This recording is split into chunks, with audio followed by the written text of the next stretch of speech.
दोस्तों, हमारे साथ मौजूद हैं अमलेंदु उपाध्याय जी और पूरी हमारी टीम न्यूज रूम से आप सब तक अगले 1 घंटे तक लगातार उन तमाम खबरों को पहुंचाएंगे। हम लोग जो खबरें आज सुर्खियां बन रही हैं, बटोर रही हैं या बन गई हैं, और सबसे बड़ी खबर यही है कि दिल्ली में चुनाव और उस चुनाव के बीच एक तरफ गहमा गहमी का आलम और दूसरी तरफ एक चुनाव और भी है ईरोड में, तमिलनाडु के ईरोड में, और वहां पर बीजेपी जो है वो हाथ खड़े कर चुकी है, यानी मैदान छोड़ चुकी है बीजेपी।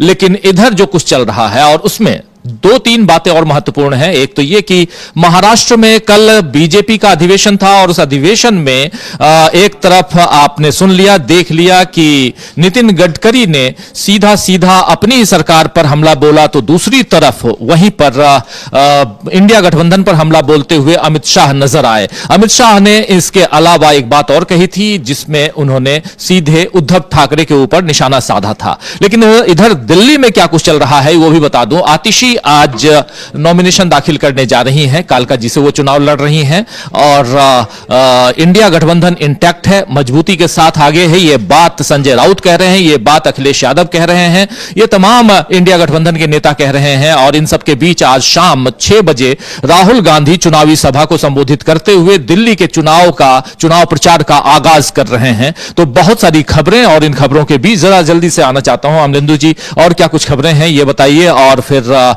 बहुत कुछ हम न्यूज रूम से आप तक पहुंचाएंगे। क्या कुछ है? और हाँ, देखिए राजीव जी, एक तो भारतीय जनता पार्टी का अपने सहयोगियों के साथ भी कुछ गड़बड़ झाला चल रहा है, और उससे ध्यान हटाने के लिए अमित शाह जो थे उन्होंने शरद पवार और उद्धव ठाकरे पर हमला बोला था। उसके जवाब में शिवसेना यूबीटी जो है उसकी तरफ से अमित शाह पर हमला बोला गया कि भाई अगर ये चुनाव हारना विश्वासघात है तो आपने क्या झारखंड की जनता के साथ विश्वासघात किया, क्या आपने हिमाचल की जनता के साथ विश्वासघात किया, मतलब जहां जहां आप चुनाव हारे वहां आपने वहां की जनता के साथ विश्वासघात किया, ये सवाल उठाया गया। उधर महाराष्ट्र में राजीव जी जो एक धनंजय मुंडे हैं जो मंत्री हैं और अजित पवार की पार्टी के हैं, उनके समर्थकों के ऊपर काफी ज्यादा आरोप लग रहे हैं, और वहां एक बीड जगह है, वहां के सरपंच की एक हत्या हुई, उसमें धनंजय मुंडे के समर्थकों के उसमें नाम आए, उसमें गिरफ्तारियां भी हुई हैं। उसको लेकर दबाव बढ़ता जा रहा है कि धनंजय मुंडे इस्तीफा दें। गठबंधन के अंदर से भी, मतलब एनडीए के अंदर से भी आवाज उठ रही है, और बाहर से तो आवाज बहुत ज्यादा उठ रही है, विपक्ष तो बहुत ज्यादा आवाज उठा रहा है। अजीत पवार ने कल खुलकर जो है वो धनंजय मुंडे का समर्थन कर दिया है, और उनका साफ कहना है कि सिर्फ नाम आने से कुछ नहीं होता है, जब तक कि वो उसमें अभियुक्त तो नहीं बनाए जाते हैं, जांच होने के बाद होगा, तब तक इस्तीफा उनका नहीं लिया जा सकता। मैं बार-बार रोज नहीं कहूंगा, एक बार मैंने ये बात कह दी, ये अजीत पवार का कहना है, यानी अजीत पवार खुलकर अब धनंजय मुंडे के साथ खड़े हो गए हैं। और उधर गठबंधन के अंदर से भी आवाज उठ रही है कि धनंजय मुंडे को हटाया जाए।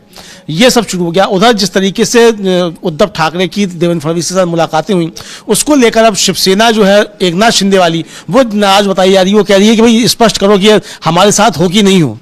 तो यानी वहां पे भी शुरू हो गया। हालांकि शिवसेना जो मजबूती के साथ इंडिया गठबंधन में है, लेकिन देवेंद्र फडणवीस से उद्धव ठाकरे की मुलाकात के बाद एकनाथ शिंदे जो है वो काफी ज्यादा बेचैन दिखाई पड़ रहे हैं, और जिस तरीके से उनको गृह मंत्रालय नहीं दिया गया तो वहां भी वो सब शुरू हो गया है। तो यानी अच्छे तरीके से टूटन जो है वो एनडीए में दिखाई पड़ रही है।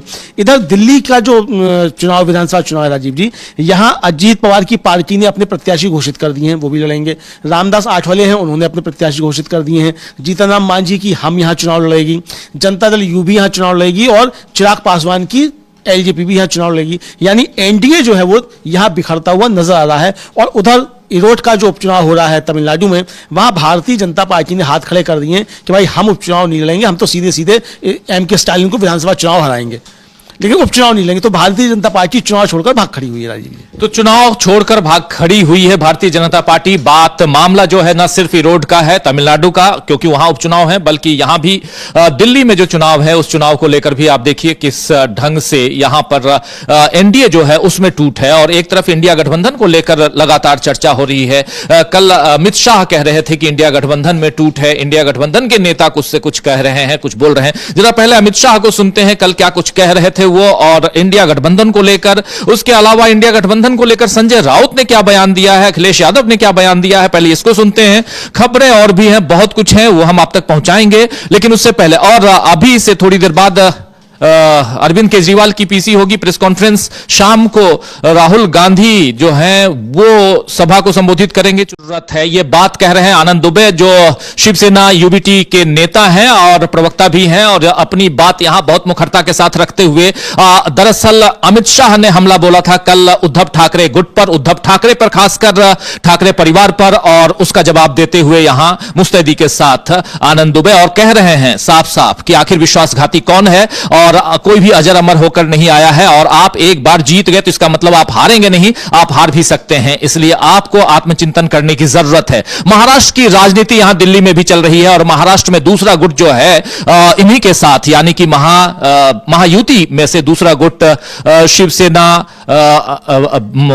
एक तो एकनाथ शिंदे गुट है, दूसरा एनसीपी अजित पवार गुट है। एनसीपी अजित पवार गुट इन दिनों दिल्ली में जोर आजमाइश पर लगा हुआ है, और उसने लगभग 11-12 कैंडिडेट तो पहले उतार दिए थे, लेकिन अब उसके आगे क्या कुछ चल रहा है, हमारे सहयोगी आंचल हमारे साथ हैं। आंचल, जरा बताइए क्या कुछ चल रहा है यहां दिल्ली में, और सबसे बड़ी चीज की अमित शाह के सामने चुनौती पेश करते हुए भी आप सुन रही थी आनंद दुबे को, लेकिन दूसरी तरफ चुनौती तो अजित पवार भी दे रहे हैं और कह रहे हैं कि चुनाव तो हम भी लड़ेंगे, क्या कुछ है? जी बिल्कुल राजीव जी, आप सही कह रहे हैं। जो एनडीए है वो दिल्ली में भी बिखरता दिखाई दे रहा है, महाराष्ट्र ही नहीं और बिहार ही नहीं, दिल्ली में भी एनडीए पूरी तरह बिखरता दिखाई दे रहा है। अजीत पवार जो पहले 11 उम्मीदवारों का ऐलान कर चुके हैं, अब उन्होंने 25 से 30 उम्मीदवारों के ऐलान का मन बना लिया, तैयारी भी पूरी कर ली और बहुत जल्दी इसका ऐलान हो भी सकता है।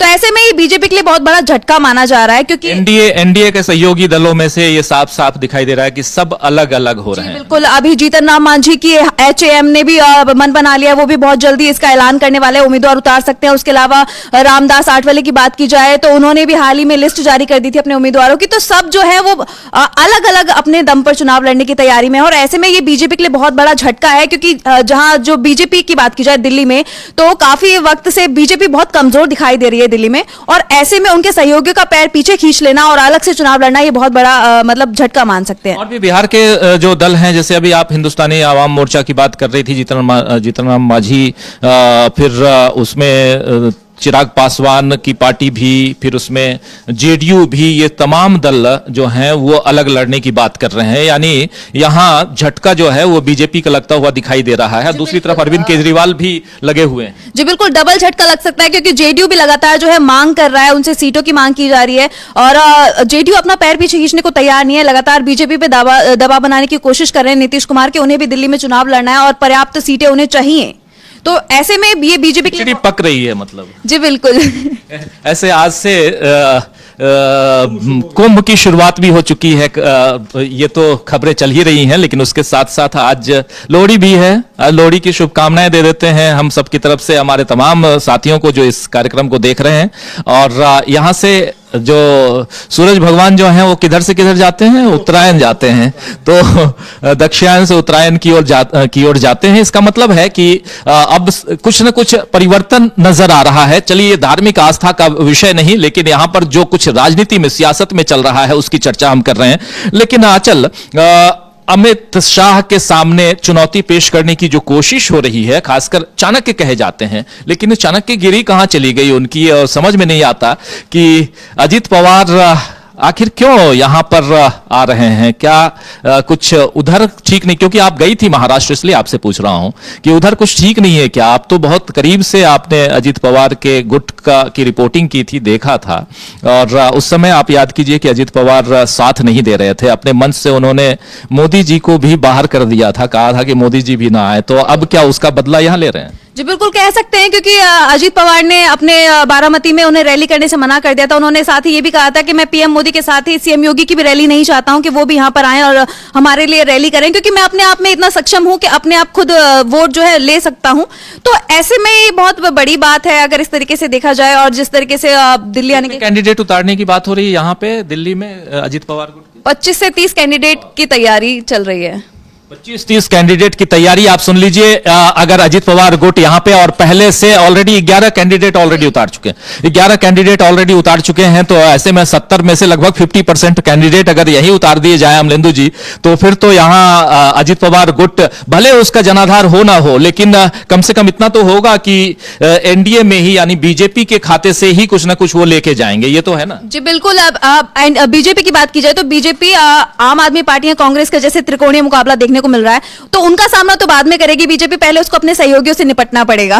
सही बात है, अपने सहयोगियों से बीजेपी कैसे निपटेगी ये देखना होगा। बहुत इंपॉर्टेंट, बहुत बहुत शुक्रिया आंचल आपका, बहुत इंपॉर्टेंट खबर यहां पर आंचल दे रही थी कि कैसे अजीत पवार गुट जो है वो अब यहां चुनौती पेश करता हुआ नजर आता है। आज से उधर कुंभ की शुरुआत भी हो चुकी है, और दूसरी बात, एक इंपॉर्टेंट बात यह भी है कि आज प्रधानमंत्री नरेंद्र मोदी उधर श्रीनगर पहुंचने वाले हैं और वहां टनल का उद्घाटन सोनमर्ग के रास्ते में उस टनल का उद्घाटन करेंगे, उस पर भी हम आएंगे। लेकिन हमारी सहयोगी आराधना भी हमारे साथ हैं। आराधना, आपके पास क्या खबर है? महाकुंभ से जुड़ी खबर है राजीव जी। जैसा कि उत्तर प्रदेश में महाकुंभ का शुभारंभ हो चुका है और लाखों की भीड़ में श्रद्धालु वहां पहुंचे हुए हैं। बहुत लंबे टाइम से इसकी तैयारियां चल रही थी। योगी सरकार लगातार इस महाकुंभ को लेकर सुर्खियों में बनी हुई थी। यहां तक कि पीएम मोदी भी गए थे, दौरा करके आए थे वो, और काफी अच्छे इंतजामात किए गए हैं, सुरक्षा के पुख्ता इंतजाम किए गए हैं।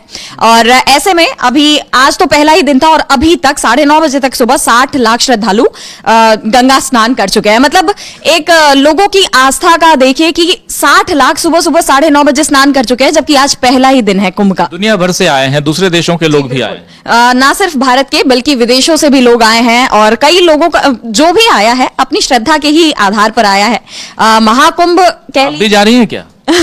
जाने की इच्छा तो जरूर हो रही है, लेकिन ठीक है, देखा जाएगा। रिपोर्टिंग करने चले जाइए, ठीक है। लोगों की डिमांड होगी तो ले आएंगे वहां से भी खबरें। और वैसे तो महाकुंभ के लिए मतलब हर तरफ चर्चाओं का बाजार गरमाया हुआ है। और पीएम मोदी, अगर हम योगी सरकार की बात करें तो उन्होंने इस क्षेत्र का पूरा नया नामकरण भी कर दिया था।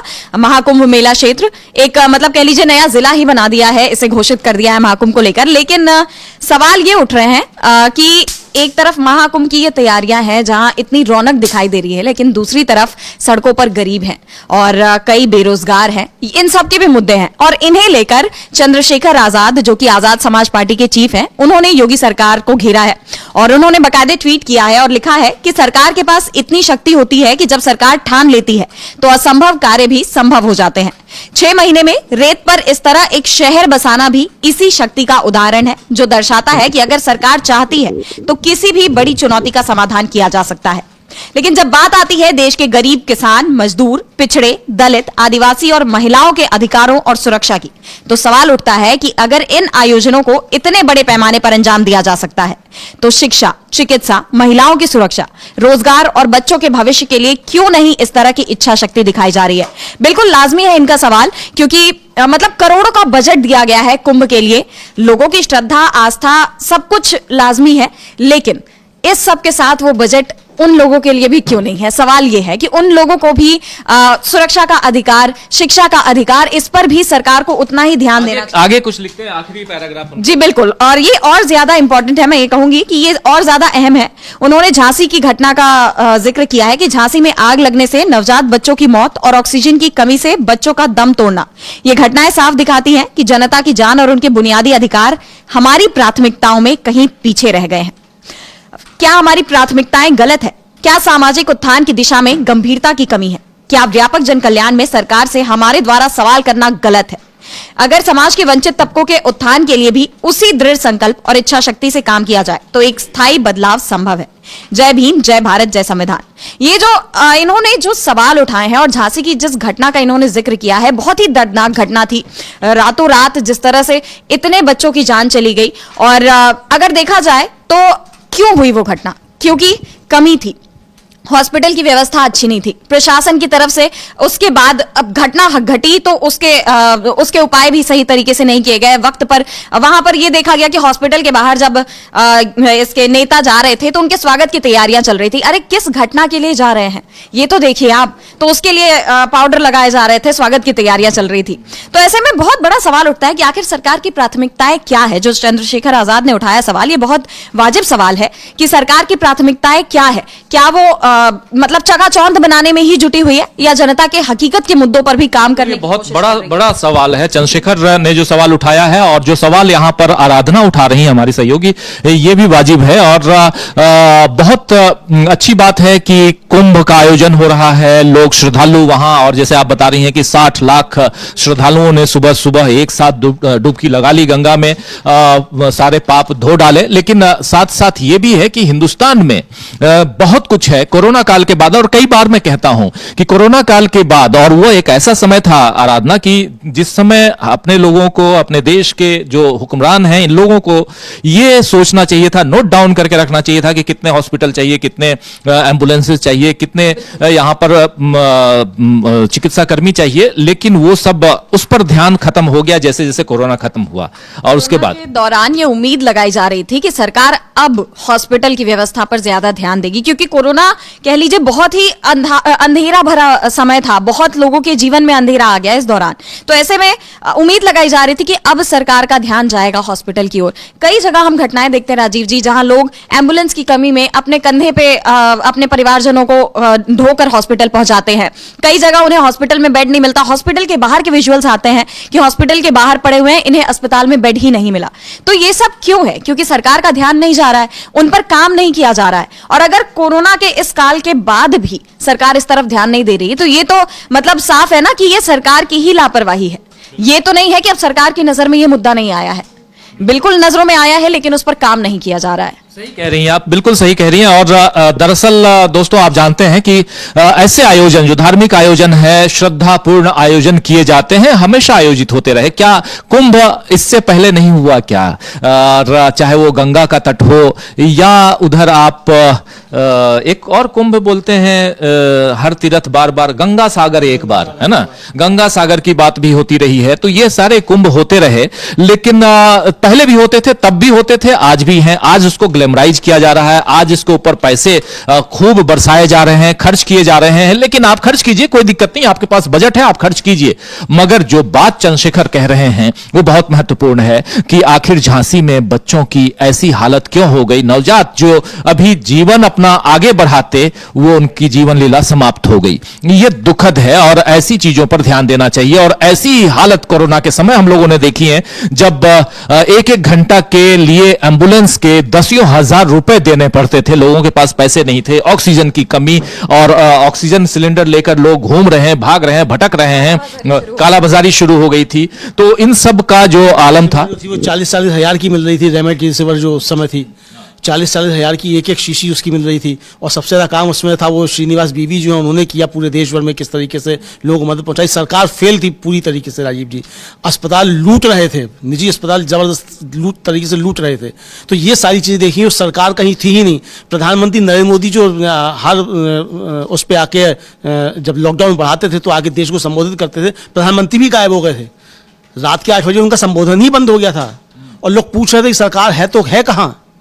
तो ये सारी चीज़ें हो गई थी, तो ये चीज़ें पैदा हुई। तो सवाल ये है कि कुंभ पे आपने इतना पैसा खर्च किया, ये नहीं कि आपने कुंभ पे पैसा खर्च क्यों किया, कोई भी आयोजन ठीक है खर्च किया, लेकिन जस्टिस मार्कंडेय कार्जू उन्होंने भी सवाल उठाया। उन्होंने कहा कि एक सेक्युलर देश है, आपकी कुछ भी आस्था हो सकती है, आप अपने खर्चे से करें, जिनके धर्म है वो अपने खर्च से करें, लेकिन सरकार का धन इस पर खर्च क्यों किया जा रहा है? इतना खर्च जो है वो और कामों के लिए क्या नहीं हो सकता था?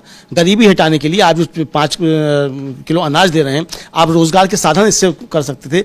इस कुंभ से ही चलिए, आप इसको रोजगार की तरीके से भी आप इसमें चीज़ें कर सकते थे कि भाई ऐसे इंतजाम किए जाएं कि चलिए एक धार्मिक आयोजन भी हो जाए और कुछ रोजगार के अवसर भी इस तरीके से पैदा हों, उस पर भी कुछ किया जाए। क्या आमदनी होगी, क्या खर्च होगा, इसका कोई लेखा जोखा है कि नहीं है सरकार के पास? ये सवाल राजीव जी उठ रहे हैं। बिल्कुल बिल्कुल, बहुत गंभीर सवाल है और हम लोग गंभीर चिंतन में पड़ गए। हम लोग भी गंभीर बातें कर रहे हैं और जरूरत भी है, कई बार ऐसी गंभीर चिंता वाली बात करनी भी चाहिए, क्योंकि ये आत्मावलोकन कहते हैं ना उसको, ये आत्मविश्लेषण भी कह सकते हैं, ये करने की जरूरत सरकारों की है। और खासकर उत्तर प्रदेश की सरकार हो या केंद्र की सरकार हो या दूसरे राज्यों की सरकार हो, पब्लिक वेलफेयर स्कीम में वो कितना विश्वास करती है ये जानना जरूरी है। बहुत शुक्रिया आपका आराधना इस चर्चा के लिए और खासकर इस खबर के लिए, बहुत बहुत शुक्रिया। और थोड़ा और आगे बढ़ते हैं दोस्तों और आपको ले चलते हैं जरा कश्मीर की ओर। और श्रीनगर में आप जानते हैं कि सोनमर्ग में एक ऐसे टनल का उद्घाटन आज नरेंद्र मोदी कर रहे हैं जिसका शिलान्यास राहुल गांधी ने किया था। 13 साल बाद उस टनल का उद्घाटन अब आज नरेंद्र मोदी आखिर क्यों कर रहे हैं? और इससे हालांकि फायदा बहुत है। फायदा यह है कि श्रीनगर से या कश्मीर की तरफ से जाने वाले, लद्दाख की ओर जाने वाली जो गाड़ियां हैं, ट्रक हैं और खासकर जो सैनिक हैं हमारे, वो आराम से जा सकते हैं। ये लगभग 9 किलोमीटर 6,500 फुट की ऊंचाई पर है और एक लंबा है। पैरेलल, इसमें एक अच्छी चीज है कि इसमें पैरेलल एक टनल दिया गया है कि अगर इमरजेंसी इवैक्यूएट किया जाए तो कैसे हो, बाहर कैसे लोग निकले, उसके लिए एक पैरेलल टनल भी बनाया गया है। तो बहुत अच्छी सुविधा है, बहुत अच्छा है टनल। लेकिन राहुल गांधी ने इसका उद्घाटन किया था, राहुल गांधी ने शिलान्यास किया था और वहां अगर पट्टिका लगी हो तो सही है, अगर नहीं हो तो फिर अब तो सब कुछ बदल चुका है। लेकिन आज इतने समय बाद, 13 साल बाद क्यों उद्घाटन हो रहा है, जरा उसके बारे में बताइए। हाँ, एक्चुअल में ये जो टनल थी इसकी जरूरत तो कारगिल जब वार हुई थी उस समय से ही महसूस हो रही थी। लेकिन जब 2005 में इस पर सर्वे का काम शुरू हुआ, उस समय भी सरकार कांग्रेस की सरकार थी, उस समय मनमोहन सिंह देश के प्रधानमंत्री थे। 2012 में इस टनल का उद्घाटन होता है। उस समय राहुल गांधी जो कांग्रेस के राष्ट्रीय महासचिव थे, सीपी जोशी उस समय जो परिवहन मंत्री थे, और उमर अब्दुल्ला जो आज सीएम है, 2012 में भी सीएम थे। तो 2012 में इसका उद्घाटन हुआ और कोशिश ये की गई थी 1-2 साल के अंदर इसका कामकाज शुरू हो जाएगा। तो 2014 में जो काम शुरू होना था वो काम 2018 में शुरू हुआ, क्योंकि भाई उद्घाटन कांग्रेस के नेता ने किया है तो जाहिर सी बात है कि क्रेडिट तो कांग्रेस को ही मिलना चाहिए इसका। तो इसलिए इसको एक तरीके से टाल दिया गया। लेकिन बाद में जब बॉर्डर पर तेजी से इंफ्रास्ट्रक्चर का काम शुरू हुआ तो फिर सरकार को चाहे इस पर सेना का दबाव मान के चलिएगा, क्योंकि इससे एक तो जो LOC है उस पर भी सैनिकों के लिए जो आवाजाही वो सुगम हो जाएगी। एक तो क्या ये जो सड़क जो टनल है इससे 12 महीने सैनिकों की आवाजाही हो सकती है। नहीं तो जो सर्दी का सीजन शुरू होता है तो जबरदस्त बर्फबारी होती है, सड़कें जाम हो जाती हैं। लेकिन इस टनल के माध्यम से जो सैनिक हैं वो सर्दियों में भी LOC भी पहुंच जाएंगे और वो लद्दाख भी पहुंच सकते हैं। तो दोनों जगह एक तरीके से सेना का मूवमेंट आसान हो जाएगा। और दूसरी बात यह है कि कम से कम 3 से 3.5 घंटे की इसमें बचत भी हो जाएगी। जो रास्ता 3.5 घंटे का है वो सिर्फ 20 मिनट का रास्ता हो जाएगा। तो जाहिर सी बात है दोनों चीज़ों में इसमें इसका फायदा होना है। और आज जो नरेंद्र मोदी, जाहिर सी बात है, आज उस टनल का उद्घाटन कर रहे हैं, अपनी सरकार की उपलब्धियां बताएंगे, लेकिन ये नहीं बताएंगे कि ये टनल का उद्घाटन जो होना था वो 6 साल लेट क्यों हो गया। 2018 में भी जब इसका काम शुरू हुआ तब भी टारगेट इसका 2023 का रखा गया था, लेकिन आज 25 हो रही है। 2 साल आज उसके बाद भी लेट हो गए हैं। तो इसकी देरी की जिम्मेदारी किसकी है? कि इसकी जिम्मेदारी क्या मोदी सरकार की है? 8 साल यदि कोई टनल लेट हो रही है तो जाहिर सी बात है इसका नुकसान किस देश को ही उठाना पड़ा है। अभी उससे आपने देखा होगा कि चाइना ने जो कोविड के समय पर जो भूमि अतिक्रमण कर लिया था, वो क्यों कर लिया था? भाई आपके सैनिक वहाँ नहीं थे। यदि इस तरीके की टनल होती तो आप तेजी से मूवमेंट हो सकता था सेना का। तो लेकिन इन सब चीजों के लिए जो दोषी हैं वो तो जाहिर सी बात है वो तो कांग्रेस की सरकार को ही दोषी ठहराना शुरू कर देंगे। जबकि सीधी सी बात, जिस टनल का 2012 में उद्घाटन हो रहा है वो 2018-19 तक तैयार क्यों नहीं हो रही है? तो इसका जिम्मेदारी कौन लेगा? इस समय जो नितिन गडकरी मंत्री हैं, जबकि उनके बारे में कहा जाता है कि भाई उनकी जब से वो मंत्री बने हैं 2014 से सड़क परिवहन मंत्री, सड़क के निर्माण कार्य में तेजी आई है, बॉर्डर पर भी इंफ्रास्ट्रक्चर तेजी से सुधरा है। लेकिन जिन योजनाओं का उद्घाटन कांग्रेस के समय पर हुआ है वो योजनाएं क्यों पिछड़ रही हैं? उसके लिए जिम्मेदारी तय की जाएगी कि नहीं की जाएगी? तो इस पर सबसे बड़े सवाल उठ रहे हैं। बिल्कुल आप सही कह रहे हैं कि आखिर 2012 में टनल का शिलान्यास होता है और 2025 में उसका उद्घाटन हो रहा है, तो आखिर इतना लंबा समय 13 साल का से ज्यादा का समय आखिर क्यों लग जाता है, ये एक बड़ा सवाल है। लेकिन ये टनल फाइनली अब आ रहा है और आज उसका उद्घाटन कर रहे हैं नरेंद्र मोदी और एक लंबा वक्त गुजर चुका है, लेकिन इसके साथ साथ सुविधाएं अपार इसमें मिलेंगी, इसकी हम उम्मीद करते हैं। लेकिन चलिए इन सब उद्घाटनों और नई चीजों के साथ साथ जरा इंडिया गठबंधन की तरफ बढ़ते हैं अमलेंदु जी, और इंडिया गठबंधन का सूरत हाल समझने की कोशिश करते हैं, क्योंकि कल अमित शाह ने साफ साफ कहा था कि इंडिया गठबंधन टूट गया है और लालू प्रसाद यादव भी कुलबुलाहट में है। लेकिन हम लोगों ने अभी जो बातें आप तक पहुंचाई हैं, जिसमें आंचल हमारी सहयोगी जो बात रख रही थी कि यहां दिल्ली में खासकर आपने देख लिया कि कैसे एनडीए गठबंधन में यहां फूट दिखाई दे रही है, और वो हम लिख भी रहे हैं, कह भी रहे हैं, एनडीए में आखिर फूट कैसे है, क्या है, ये आपने देख लिया। मगर इंडिया गठबंधन कैसे इंटैक्ट है, ये भी जरा समझ लें। आज राहुल गांधी की सभा है इसी दिल्ली में, सिलमपुर से वो चुनावी सभा का आगाज कर रहे हैं, वो भी हम आप तक पहुंचाएंगे शाम के वक्त। लेकिन उससे पहले यहां इंडिया गठबंधन की जब बात करें तो इंडिया गठबंधन के नेता क्या क्या कहते रहे हैं, पहले आइए सुनते हैं अखिलेश यादव को। अखिलेश यादव की बाइट पहले आप सुन चुके होंगे, लेकिन दोबारा, क्योंकि प्रेस कॉन्फ्रेंस में उन्होंने जो बातें रखी 2 दिन पहले तक अखिलेश यादव के तेवर कुछ और थे, लेकिन इंडिया गठबंधन की जब बात आती है, जब जिक्र आता है, तो वो क्या कह रहे हैं सुन लीजिए। इंडिया गठबंधन वैसा इंटैक्ट है जो इंडिया गठबंधन शुरुआती दौर में जहां से बनना शुरू हुआ था कि वो रीजनल पार्टीज जो भारतीय जनता पार्टी का मुकाबला कर सकें, उन्हीं का साथ देना, उन्हीं के साथ खड़े दिखना है। समाजवादी पार्टी आज भी उसी रास्ते पर है कि इंडिया गठबंधन और मजबूत हो, वही regional party Bharatiya Janata party का मुकाबला करें जो लड़ रही हैं, उन्हीं के साथ खड़ा दिखना पड़ेगा। तो सुन रहे थे आप, यहां पर साफ साफ अखिलेश यादव कह रहे थे कि इंडिया गठबंधन जो है इंटैक्ट है, मजबूत है, और इंडिया गठबंधन यहां पर एक बात तो माननी होगी अमलेंदु जी की, इंडिया गठबंधन उस ढंग से नहीं है, एनडीए की तरह नहीं है कि अपने कैंडिडेट्स उतार दिए। समाजवादी पार्टी के लोग आ गए कैंडिडेट उतारने के लिए, चाहे टीएमसी के लोगों ने उतार दिया हो या उधर स्टालिन के कैंडिडेट्स आकर उतर गए हो, ऐसा नहीं दिखाई दे रहा है। भले हम किसको समर्थन देंगे किसको नहीं देंगे, अंदर खाने दोनों पार्टियों के बीच, यानी आम आदमी पार्टी और कांग्रेस के बीच यहां अंदर खाने बातचीत भी चल रही है। राहुल गांधी बहुत उहापोह की स्थिति में नजर आते हैं, ये सब कुछ है। आप यहां पर सीधा प्रमोद तिवारी कांग्रेस नेता जो बातें कह रहे हैं, और ये भी हमला बोल रहे हैं सीधे अमित शाह पर। तो अमित शाह पर हमला इसलिए क्योंकि अमित शाह ने कल इंडिया गठबंधन का राग अलापा है, छेड़ा है, इस सवाल को उठाया कि आखिर इंडिया गठबंधन कहां है, घमंडिया और बाकी तमाम बातें जो बीजेपी करती आई है, उन बातों को आगे बढ़ाने की कोशिश, लेकिन खुद घिरे हुए नजर आ रहे हैं अमित शाह। और इस बीच इधर जब दिल्ली की बात कर रहे हैं हम, दिल्ली चुनाव की ही बात कर रहे हैं, उसी में ये तमाम बातें आ रही हैं। इस ब्रेकिंग न्यूज में न्यूज रूम से आपको हम आप तक उन तमाम खबरों को पहुंचाते हैं जो अभी खबरें, जो सुर्खियां बन रही हैं या बनने वाली हैं या बन गई हैं, उन खबरों को लेकर आते हैं। हमारी सहयोगी एक बार फिर आंचल यहां मौजूद हैं, और आंचल एक खबर लेके आई हैं कि अरविंद केजरीवाल एक नहीं बल्कि 2-2 जगह से चुनाव लड़ने की बात सोच रहे हैं। क्या खबरें हैं आंचल? जी बिल्कुल, मैं आपको बता दूं राजीव जी कि अरविंद केजरीवाल जो है वो नई दिल्ली से तो चुनाव लड़ ही रहे हैं, लेकिन इसके अलावा वो ये सोच रहे हैं कि वो एक और सीट से चुनाव लड़ेंगे, और जो दो सीटों का नाम निकलकर सामने आ रहा है, उनमें एक है मटिया महल और दूसरी है लक्ष्मी नगर। तो इन दोनों में से किसी भी एक सीट पर वो चुनाव लड़ सकते हैं, ऐसा खबर जो है सामने आ रही है। तो दोनों से, 2 जगहों से क्यों, आखिर क्या कारण हो सकता है? कहा तो ये भी जा रहा है कि जो उनकी सीट है नई दिल्ली, वहां पर उनको काफी सीट फंसी हुई है, काफी विरोध भी देखने को मिल रहा है, तो इस वजह से उन्होंने ये सोचा है कि वो किसी दूसरी जगह से चुनाव लड़ेंगे। क्या कहेंगे? वहां असल में राजीव जी संदीप दीक्षित ने जबरदस्त तरीके से फंसा दिया है, और अरविंद केजरीवाल को वहां काफी ज्यादा विरोध का सामना करना पड़ रहा है। कल एक वीडियो बहुत ज्यादा वायरल हुआ, अभी भी वायरल हो रहा है, कि महिलाएं कह रही हैं कि यहाँ जो भी कुछ किया है वो कांग्रेस का किया हुआ है, आपने 10 साल में कुछ किया नहीं है।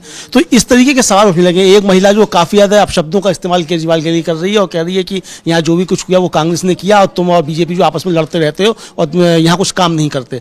तो ये सवाल तो राजीव जी बाबा उठ रहा है कि भाई अगर दिल्ली में यूनिवर्सिटी बनी तो शीला दीक्षित के समय बनी, अगर दिल्ली में कॉलेज बने तो शीला दीक्षित के समय बने, मेट्रो बनी तो शीला दीक्षित के समय में बनी, हाउसिंग कॉलोनीज बनी तो शीला दीक्षित के समय में बनी, तो सड़कें बनी तो शीला दीक्षित के समय बनी, ब्रिज बने तो और फ्लाईओवर बने तो शीला दीक्षित के समय बने, और यहाँ तक कि वो जो सिग्नेचर ब्रिज जिसका बहुत जोर शोर के साथ उद्घाटन हुआ और बताया गया, और सब मोदी जी खुद श्रेय लेना चाह रहे थे उसका, अरविंद केजरीवाल खुद लेना चाह रहे थे, और शीला दीक्षित को उसमें बुलाया ही नहीं, जबकि वो ब्रिज बनवाया है वो शीला दीक्षित का ही था।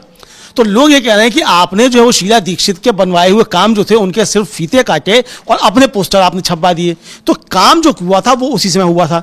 और दूसरा जो शराब, जो फ्री शराब है, वो एक जो है बड़ा मुद्दा बनता चला जा रहा है कि फ्री शराब किस तरीके से लोगों को बर्बाद कर रही है। तो ये कुछ मसले ऐसे हैं जिन पर केजरीवाल घिरे हुए नजर आ रहे हैं, और जिस तरीके से कांग्रेस ने मजबूती के साथ अब राजीव जी उतरना शुरू कर दिया है, तो अब ये समझ में आने लगा है कि लड़ाई बहुत तगड़ी है, और लड़ाई जो है वो अरविंद केजरीवाल मतलब आम आदमी पार्टी और कांग्रेस के बीच होने जा रही है। भारतीय जनता पार्टी धीरे धीरे अपनी जमीन छोड़ती चली जा रही है। भारतीय जनता पार्टी जमीन छोड़ती चली जा रही है। लेकिन अरविंद केजरीवाल को लेकर आप बता रही थी कि आंचल की यहाँ वो दो जगहों से चुनाव लड़ सकते हैं, एक लक्ष्मी नगर और मटिया महल। ये दो जगहों से लक्ष्मी नगर जो है लक्ष्मी नगर ज़्यादा शायद मुफीद होगा उनके लिए, क्योंकि वहाँ से वो पहले उनके जो बागी हो गए थे, बिन्नी जो थे वो भी वहीं से हुआ करते थे ना, जो मतलब कोई ना कोई उनके यहाँ होता रहता है जो सुर्खियों में रहता है। सबसे पहले बिन्नी ने ही शुरुआत की थी, उसके बाद फिर कुमार विश्वास हो गए थे, फिर अभी स्वाति मालीवाल हो गई। तो इस तरीके से निकलते रहते थे। बिन्नी जो थे वो वहीं से लक्ष्मी नगर से विधायक हुआ करते थे। तो हो सकता है कि वो सीट उनके लिए ज़्यादा सेफ हो। अभी लेकिन प्रेस कॉन्फ्रेंस भी की है अरविंद केजरीवाल ने। जी, अरविंद केजरीवाल ने अभी प्रेस कॉन्फ्रेंस की है।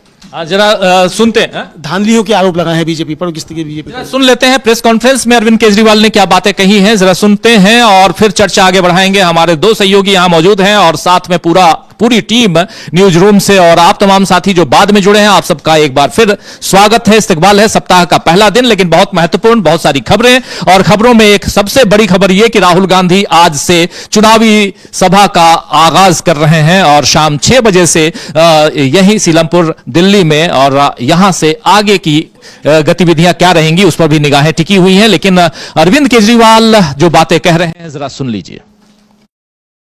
जाट समाज को रिजर्वेशन मिलता है, दिल्ली के जाट समाज को रिजर्वेशन नहीं मिलता। इससे बड़ी विसंगति और क्या हो सकता है, इससे बड़ा अन्याय और क्या हो सकता है। एम्स में, सफदरजंग में, एनडीएमसी में, डीडीए में, केंद्र सरकार के दिल्ली में स्थित सभी संस्थानों में राजस्थान के जाट समाज को रिजर्वेशन मिलता है, लेकिन दिल्ली के जाट समाज को रिजर्वेशन नहीं मिलता। इससे बड़ी विसंगति और क्या हो सकती है। इसे दूर करने के लिए पहले 2015 में प्रधानमंत्री जी ने आश्वासन दिया था जाट समाज को। उसके बाद 2017 में, 2019 में और 2022 में केंद्रीय गृह मंत्री अमित शाह जी ने आश्वासन दिया था। लेकिन ये बड़ी पीड़ा की बात है कि देश के सबसे टॉप के लीडर और नंबर 2 के लीडर दोनों ने आश्वासन दिया, लेकिन दोनों ने अपना आश्वासन पूरा नहीं किया। भारतीय जनता पार्टी वाले मेरे को खूब गालियां देते रहते हैं। मेरे उनसे निवेदन है कि गालियां को तो देते रहो, मुझे कोई दिक्कत नहीं, आप खूब गालियां दो, बस इसका जवाब दे दो कि जाट समाज का जो दिल्ली की ओबीसी लिस्ट में है उसको केंद्र की ओबीसी लिस्ट में कब डालोगे।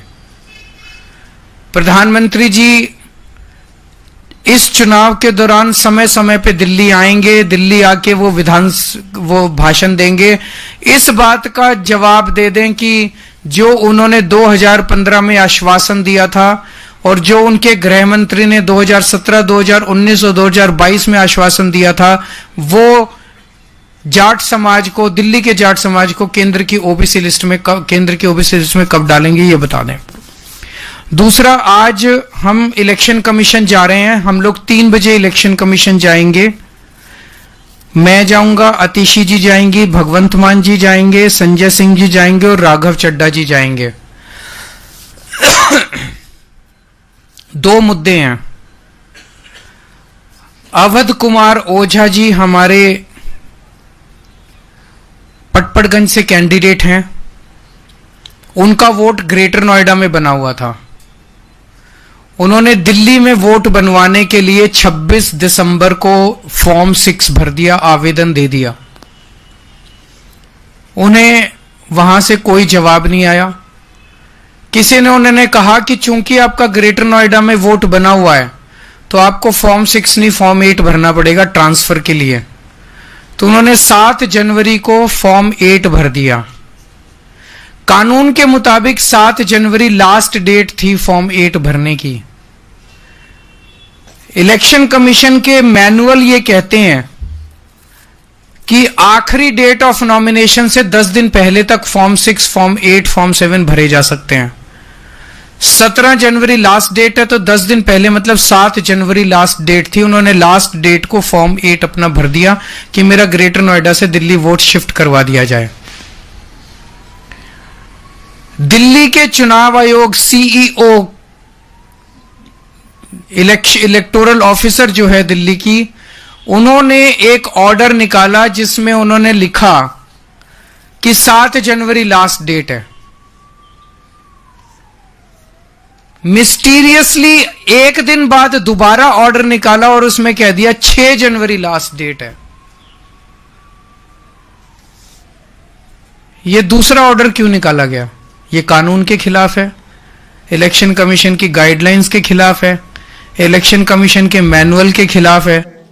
तो सुन रहे थे आप, ये बड़ा खेल उसको उजागर कर रहे हैं यहां अरविंद केजरीवाल, चुनाव आयोग, और उसमें भी सबसे बड़ी चीज की यहां पर एक कैंडिडेट इनका हो सकता है कि चुनाव न लड़ पाए। अमलेंदु जी, ये बड़ी खबर है, और यहां से एक दूसरी तस्वीर दिखाई देती है चुनाव आयोग की, धांधली की, वो साफ बता रहे हैं। और आज इसके लिए अरविंद केजरीवाल और उनकी पूरी टीम जा रही है चुनाव आयोग मिलने। बिल्कुल राजीव जी, ये बहुत बड़ा मसला है, चूंकि अवध ओझा का टिकट काफी पहले आम आदमी पार्टी फाइनल कर चुकी थी।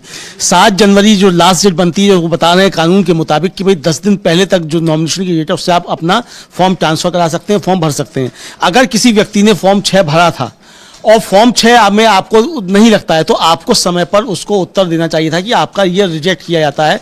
आपने जब बताया उसको, उस व्यक्ति को, कि भाई ये आपका नहीं हो सकता, तो वो फॉर्म 8 भरेगा। यानी रिजेक्शन की आपको देनी चाहिए। जो राजीव कुमार अपनी प्रेस कॉन्फ्रेंस में बता रहे थे कि अगर हम कोई फॉर्म काटते भी हैं नाम, तो हम उसको बताते हैं कि आपका नाम काटा गया है। तो आपने अवध ओझा को कब बताया? यहां साफ तौर पर राजीव जी जाहिर होता है कि चुनाव आयोग जानबूझकर जो है वो अवध ओझा का नाम उसने काटने की कोशिश की, मतलब उनको वोटर नहीं बनने दिया ताकि वो यहां चुनाव नहीं लड़ पाए। एक मिनट अविनाश, क्या है खबर इसमें? सबसे बड़ी बात तो ये है कि यदि आप विधानसभा का चुनाव लड़ना चाह रहे हैं तो आपको उस राज्य का वोटर होना जरूरी है। यदि आप उस राज्य के वोटर नहीं है तो आप विधानसभा का चुनाव नहीं लड़ सकते। जिस राज्य में आपका वोट है, आप उस राज्य की विधानसभा का चुनाव लड़ सकते हैं। लोकसभा के मामले में नहीं होता। किसी भी विधानसभा में हो, लेकिन उस राज्य के आप वोटर हो। उस राज्य का आपको वोटर होना जरूरी है। आप दिल्ली के किसी भी क्षेत्र के वोटर हो सकते हैं, आप फिर पूरी दिल्ली में चुनाव लड़ सकते हैं। लेकिन यदि आप दिल्ली के वोटर नहीं है तो आप दिल्ली विधानसभा चुनाव नहीं लड़ पाएंगे। आपका बिहार में वोट है तो आप दिल्ली से लोकसभा चुनाव तो लड़ लेंगे। आप बिहार की मतदाता सूची में अपने नाम को लगा देंगे कि भाई ये हमारा नाम है और ये बिहार की इस मतदाता सूची में हमारा नाम शामिल है, और उसको वो चुनाव आयोग चेक करेगा, नाम आपको ओके होगा तो अप्रूव कर देगा। लेकिन बात विधानसभा चुनाव की आएगी तो फिर आपको उस राज्य का, यदि दिल्ली केंद्र शासित प्रदेश है तो दिल्ली का जिस जगह का भी होगा, आप उस, क्योंकि जो विधानसभा का जो क्षेत्र है उस क्षेत्र के आपको वोटर होना चाहिए। अब दिल्ली विधानसभा का जो क्षेत्र है, यदि आप उस क्षेत्र के कहीं के भी वोटर हैं तो आप चुनाव लड़ेंगे। जैसे अवध ओझा के मामले में बताया कि उनका वोट ग्रेटर नोएडा में, तो वो यूपी विधानसभा का चुनाव तो लड़ सकते हैं, लेकिन यूपी विधानसभा को छोड़कर किसी और विधानसभा का चुनाव नहीं लड़ पाएंगे। तो जैसे ही उनका नाम डिक्लेयर हुआ, वैसे ही उन्होंने अपना नाम वहां से कटवाया। वो 3 महीने पहले की बात कर रहे हैं, 3 महीने पहले उन्होंने एप्लीकेशन दिया, 3 महीने पहले। उसके बाद फिर ये 7 तारीख की बात आई, 7 की जगह पे इन्होंने 6 जनवरी कर दिया। पहले नोटिफिकेशन 7 जनवरी, फिर उसके बाद 6 जनवरी। मतलब एक गड़बड़ घोटाला तो साफ दिखाई दे रहा है यहाँ पे। हाँ बिल्कुल, क्योंकि जिस दिन अवध ओझा ने आम आदमी पार्टी ज्वाइन की, क्योंकि यह पहले से ही तय माना जा रहा था कि वो चुनाव लड़ेंगे, तो जैसे ही उन्होंने आम आदमी पार्टी ज्वाइन की तो बीजेपी को ये तो समझ में आ गया था कि एक हमारा प्रतिद्वंदी सामने आ गया, ये चुनाव तो जरूर लड़ेगा। तो उसी दिन से ही एक तरीके से उनको एक तरीके से नजर रखी जाना शुरू हो गई थी। उन्होंने आवेदन दिया, जाहिर सी बात है इतने लोगों के नाम जोड़े गए हैं, एक विधानसभा में 13-13 हजार लोगों के नाम जोड़ दिए गए हैं, और वो नाम सिर्फ हफ्ते भर में जोड़ दिए। लेकिन एक व्यक्ति जो 3 महीने पहले आवेदन दे रहा है और 3 महीने के बाद भी उसका नाम नहीं जोड़ा जा रहा है, क्योंकि जाहिर सी बात है जब तक उनका नाम वोटिंग लिस्ट में नहीं आएगा तब तक वो नॉमिनेशन ही फाइल नहीं कर पाएंगे। क्योंकि नॉमिनेशन फाइल में उन्हें अपना नाम बताना पड़ेगा कि भाई दिल्ली की इस मतदाता सूची में इस नंबर पर हमारा नाम है। यदि नाम ही नहीं होगा तो जाहिर सी बात है अवध ओझा नॉमिनेशन ही नहीं फाइल कर पाएंगे। और बीजेपी की यही कोशिश चल रही है कि आम आदमी पार्टी का कैंडिडेट वहां से मैदान में ही नहीं आ पाए। पहले तो वहां से जो मनीष सिसोदिया चुनाव लड़ते थे, इस बार उन्होंने अपनी सीट बदली है, अवध ओझा के लिए बदली है, क्योंकि उन्होंने कहा कि भाई आप सेफ सीट से चुनाव लड़ लीजिएगा, जो मुश्किल सीट होगी उससे हम चुनाव लड़ लेंगे, क्योंकि इस बार जंगपुरा की जो सीट है वो थोड़ा मुश्किल मानी जा रही थी। तो उन्होंने अवध ओझा को सेफ सीट दी, और लेकिन अब दिक्कत ये हो गई है कि बीजेपी तो उनको नॉमिनेशन ही फाइल नहीं करने दे रही है। तो अब आगे, क्योंकि अब इलेक्शन कमिश्नर के पास जा रहे हैं, जाहिर सी बात है यदि 17 तारीख जो लास्ट डेट है, 17 तारीख तक नाम नहीं आता है तो आम आदमी पार्टी को उसके लिए प्लान बी तैयार करना पड़ेगा, अपना दूसरा कैंडिडेट तैयार रखना पड़ेगा ताकि वो वहां नॉमिनेशन फाइल कर सके। तो बड़ी खबर है ये आम आदमी पार्टी के लिए, हो सकता है कि झटका हो, लेकिन यहां पर झटका देने की कोशिश में चुनाव आयोग क्या खुद घिर गया है, ये एक बड़ा सवाल है। इसलिए क्योंकि चुनाव आयोग लगातार, आप देख लीजिए, सवालों के घेरे में है। राजीव कुमार जब चुनाव की घोषणा करने आए थे तो उन्होंने मैक्सिमम समय सिर्फ और सिर्फ सफाई देने में लगाई और वो बहुत सारी बातें कहते रहे, चाहे वो हरियाणा का चुनाव रिजल्ट हो, चाहे वो महाराष्ट्र चुनाव का रिजल्ट हो, या उसके अलावा चुनाव के पद्धति और चुनाव की प्रक्रिया पर जो भी सवाल उठाए जाते हैं उन सवालों से बचने की कोशिश भी, और उस पर कुछ जवाब इस ढंग से गोल मटोल जवाब देने की कोशिश कर रहे थे जो नहीं उम्मीद की जाती है एक कमिश्नर से, मुख्य चुनाव आयुक्त से तो उम्मीद नहीं की जाती है। लेकिन यहां पर अवध ओझा का मामला आया है जिसको उजागर कर रहे हैं अरविंद केजरीवाल और कह रहे हैं कि हम 3 बजे अपनी पूरी टीम के साथ, पूरे दल बल के साथ वो जाएंगे और चुनाव आयोग यहां घिरता हुआ नजर आ रहा है। गिरता हुआ नजर आ रहा है राजीव जी। यहाँ एक व्यवस्था का प्रश्न और खड़ा हो सकता है। भारतीय जनता पार्टी का कोई कार्यकर्ता भी जाकर कह दे कि साहब वो चुनाव जो है वो उसकी डेट 10 दिन आगे बढ़ा दीजिए, और वो डेट 10 दिन आगे बढ़ जाए, ऐसी स्थिति में क्या होगा? मतलब आपने कह दिया कि अभी तो आपने कह दिया 17 आखिरी डेट है और आपने वोट नहीं बनाया, लेकिन 18 तारीख को कोई पहुंच जाए भारतीय जनता पार्टी का कार्यकर्ता राजीव कुमार के पास, कहे साहब 10 दिन बढ़ा दीजिए, फला तारीख को जो है वो कोई पर्व है, कुंभ नहाने आना है उसको, तो इसलिए बढ़ा दीजिए और राजीव कुमार बढ़ा देंगे। ऐसे में क्या बनेगा सीन? तो ये बहुत सारे सवाल हैं। तो यहां पे इसका मतलब राजीव जी, यहां साफ तौर पर मंशा जो है चुनाव आयोग की वो जाहिर हो रही है कि उसे मालूम था कि अवध ओझा का नाम घोषित हो चुका है, प्रत्याशी घोषित हो चुके हैं, कई दिन पहले भी हो चुके थे, अवध ओझा का नाम आ चुका, उनकी चर्चा हो रही थी, चर्चा हो रही थी, और पहले ही उन्होंने फॉर्म भर दिया, फॉर्म 6। तो आपको अगर फॉर्म 6 रिजेक्ट करना था, आप जब लिस्ट जारी कर रहे थे 6 तारीख को, आप जब जारी कर रहे थे तो आपको बताना चाहिए था कि आपका हमने इसलिए खारिज किया है, आपने तब नहीं बताया। तो ये एक प्रश्न जो है चुनाव आयोग के ऊपर उठाया। तो यहां साफ जाहिर पड़ रहा है कि राजीव कुमार आकर जो उस दिन गंदी गंदी शायरियां सुना रहे थे, उस गंदी शायरियों के पीछे कितना गंदा चेहरा है ये भी समझ में आ रहा है। तो शायरियां सुना रहे थे, पता नहीं खुद लिखते हैं या लिखवाते हैं, क्या करते हैं, लेकिन रात को सपने में बहुत सारी बातें उनके आती हैं, ये बताते रहे हैं। और इसलिए वो जब खासकर जब प्रेस कॉन्फ्रेंस करने आते हैं राजीव कुमार, मेरे हम नाम हैं इसलिए कई बार उनका जिक्र तो आता ही है, लेकिन जब वो प्रेस कॉन्फ्रेंस करने आते हैं तो बकौल अमलेंदु जी गंदी गंदी शायरियां लेके आते हैं और सुनाते हैं। लेकिन यहां पर सबसे बड़ी चीज है कि आखिर अवध ओझा का नाम काटने के बाद क्या होने जा रहा है। ये बहुत इंपॉर्टेंट इसलिए दोस्तों क्योंकि अवध ओझा का नाम कटा नहीं, जुड़ा नहीं है, और उधर वो ग्रेटर नोएडा जो उत्तर प्रदेश में आता है, राज्य के हिसाब से देखा जाए गौतम बुद्ध नगर में आता है, और वहां से वो हमेशा पहले, इससे पहले थे वहां के वोटर, लेकिन अपनी वोटर लिस्ट में अपना नाम यहां दिल्ली में जुड़वाने के लिए उन्होंने एप्लीकेशन दिया 3 महीने पहले, और उसके बाद आप आज तक देखिए क्या हो रहा है। तो 3 बजे के बाद घमासान वहां भी है, घमासान की शुरुआत हो चुकी है। यह दिख रहा है कि यहां पर अरविंद केजरीवाल जो हैं वो पीसी करते हैं, प्रेस कॉन्फ्रेंस करते हैं, और उसमें वो बता रहे हैं साफ साफ कि क्या कुछ किया जा रहा है। चुनाव आयोग का घेराव करेंगे ये लोग आने वाले समय में, ये दिखाई देता है अमलेंदु जी, और शायद यही होने वाला है। बहुत इंपॉर्टेंट इसलिए क्योंकि चुनाव जिस ढंग से चुनाव की गतिविधियों को आगे बढ़ाने की कोशिश होती है, और ये आखिरी पारी खेल रहे हैं राजीव कुमार, लेकिन आखिरी पारी में भी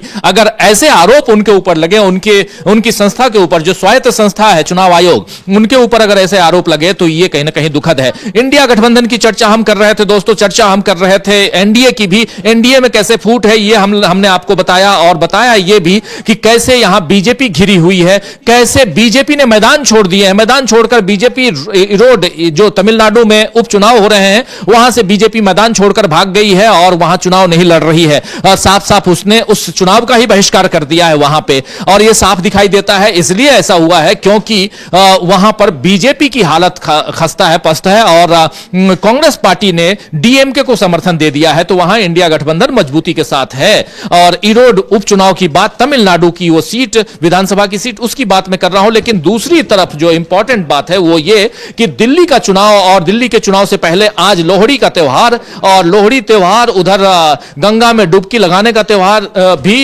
यानी आज से कुंभ, महाकुंभ जो भी कह लीजिए, उसकी शुरुआत हुई है। लेकिन खिचड़ी जो पक रही है उधर बिहार में, वो खिचड़ी अब कल के बाद उतरकर नीचे हांडी से नीचे उतारेंगे, निकालेंगे, थाली में परोसेंगे, और कौन कौन साथ में बैठेगा, खाएगा, ये हम आप तक पहुंचाएंगे। इस